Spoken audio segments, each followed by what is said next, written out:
So there are some things on the Common App that, even though it's designed to be very straightforward, are sometimes not as straightforward or not as intuitive and can be a little bit confusing for students when they fill it out. The main area where I see students sort of get tripped up is with the extracurriculars list, in the sense that sometimes applicants will sell themselves a little bit short when it comes to the things that they put on their extracurricular list. You know, if they're part of something like the school band, or they write for the school newspaper, they're on student government, they play a sport or dance, those are a given. You know that those are your extracurriculars. They're formal activities that you do after school. So you're, of course, going to put them on your list of extracurriculars.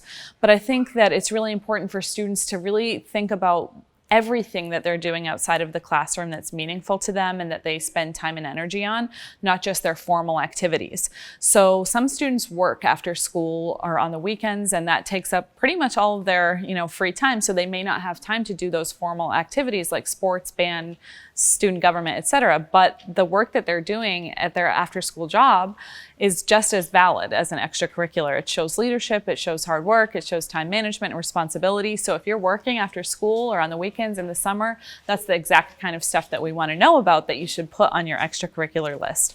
The same goes just for your straight up hobbies. So if you are teaching yourself an instrument or a language online, if you have a blog or a YouTube channel, if you like to skateboard, if you like to, jam with your friends or do makeup tutorials, those may not be formal activities that you actually sign up for and go there at a certain time, but they're still valid. They're your hobbies. They're the things that you're doing that really make you you.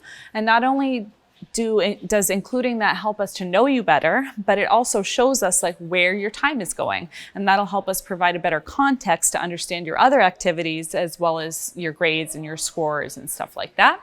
So it's really important to not just stick to the basic extracurriculars. If you have other things that you're doing that are meaningful to you, tell us about them. In general, the more information that we have about you, the better we can get to know you, and the more accurate decision we can make on your application.